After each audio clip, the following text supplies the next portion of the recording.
slow up, no I don't take shit. I got no love for the fakeness. If you wanna play tough and wanna hate this, I'll always show up. I don't ever slow up, no I don't take shit. I got no love for the fake. Pozdrav svima i dobrodošli u još jedan video. U današnjem videu prezentiram proizvod marke Daewoo. Daewoo je južnokorejski proizvođač koji se sad zove SMT Motiv. Kad kažem Daewoo, većina asocira na automobile koji su bili poznati u našim krajevima 90-ih, tipa Espero, Lanos i Nubira. Međutim, ta firma je pod nazivom Daewoo Precision Industry je proizvodila i vatreno oružje za potrebe južnokorejske vojske i policije. Tako je nastao ovaj ovdje Daewoo pištolj model K5 ili DP51 serije.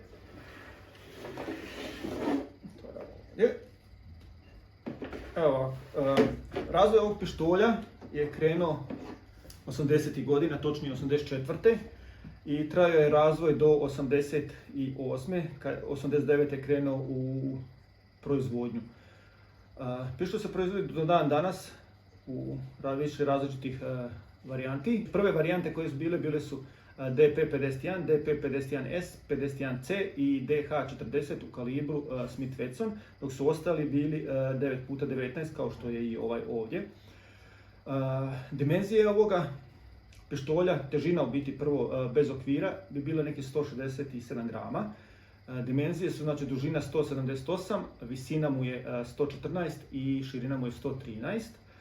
Okvir je klasičan 10 metaka, ali postoji i produžene verzije od 13 i od 16 metaka. Korisnici su uz Južnu Koreju, Gvatemala, Indonezija, Singapur i Tajland, a u našem susjedstvu, ajmo reći najbliže nama koga koristi, to je Sjeverna Makedonija, koriste ove pištolje. Šta reći o pištolju još? Aluminijsko kućište, znači to je klasičan dizajn 80-ih, čak i 90-ih. Vuče mi čak na neki pištolj, mi podsjeća nam se cijet koji. Znači, aluminijsko kućište, čelično ostala konstrukcija, dužina cijevi mu je, to sam zaboravio reći, 119 mm. Kad se normalno, prilikom repetiranja, ako je pištolj prazan, kad pucanje ostane u zadnjem položaju, kočnica se nalazi s obje strane, znači ovdje i ovdje, znači ide prema gore, je zakočen. Kad se spusti dole je otkočen.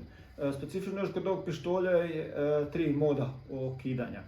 Znači klasičan, prvi klasičan mod, zatim kad ga se repetira i jedan od najboljih modova je ovo, kad se repetira vrati se čekić nazad i onda ide puno lakše, znači puno manji otpor za okidanje. To je bilo to. Hajmo ga testirati na streljani. Drugi okvir.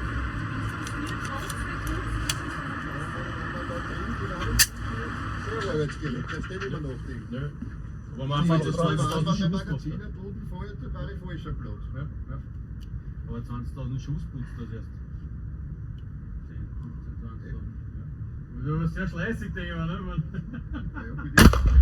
Vielleicht 20 so. Ja, vielleicht, was das nicht braucht. wenn du 10 Waffen hast, dann hast du schon so, dass das immer pusht.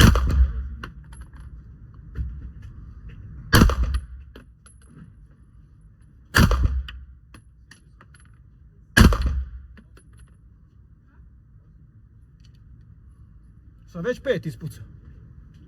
Jesam brz, evo.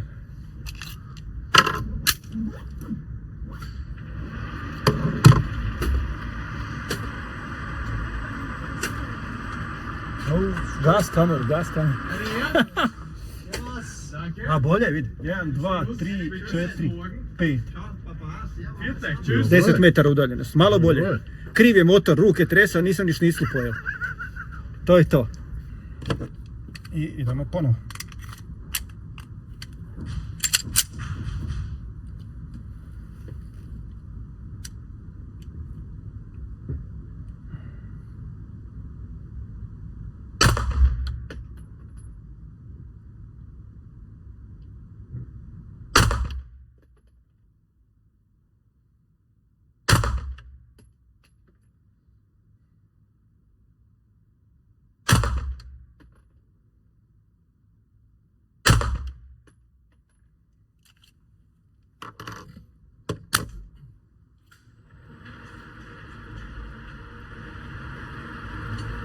bak to, vidi.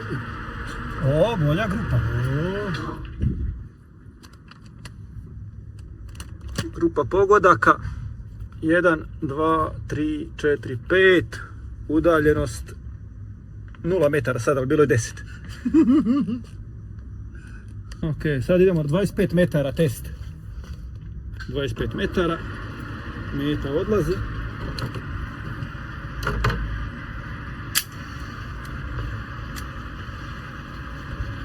Malo i topal već. Ko mala kad se zagrije.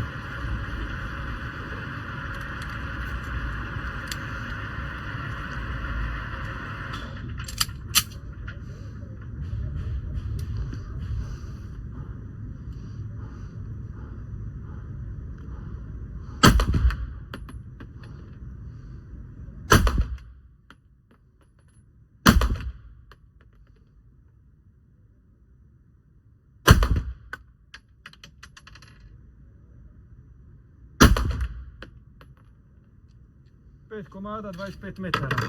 Ajmo vidjeti kako izgleda.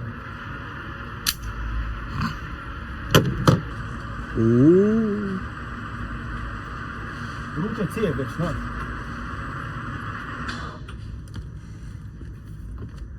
Pet, ali tak? 2, 4, 5 komada. Da.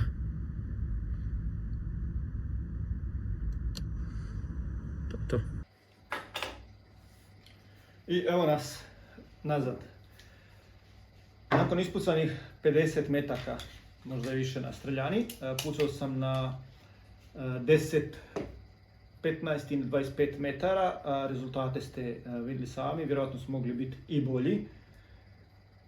Pošto sam išao, motorom sam išao do streljane, tako da vibracije ruku i još neke stvari, malo i žurba.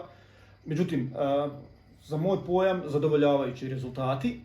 Pištolj radi besprijekorno, niti jednom da je zaglavio ili nešto da je se desilo ikakve komplikacije sa njim, znači bez problema ispucano 50 metaka. U specifikacijama piše da kao pištolj može do 50 metara efektivan range, to je malo previše, možda neko može, možda i može pogoditi, ali koliko je precizno, to je sad ono jako upitno.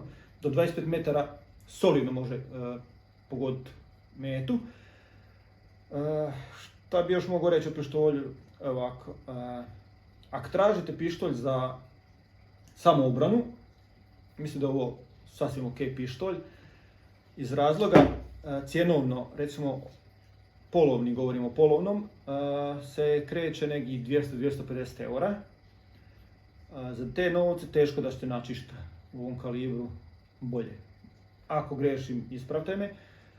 To je moje mišljenje, znači da je zadovoljavajući pištolj za te novce i tu kvalitetu, znači po mom nekak guštu, ono, čvrsto kućište, ali metalno, nije plastika što ja više volim. I pouzdan pištolj za te novce, moja definitivna preporuka. To je bilo to sve u ovom videu, do sljedećeg videa, share, like, subscribe i hvala vam svima na gledanju. Pozdrav i doviđenja, čao!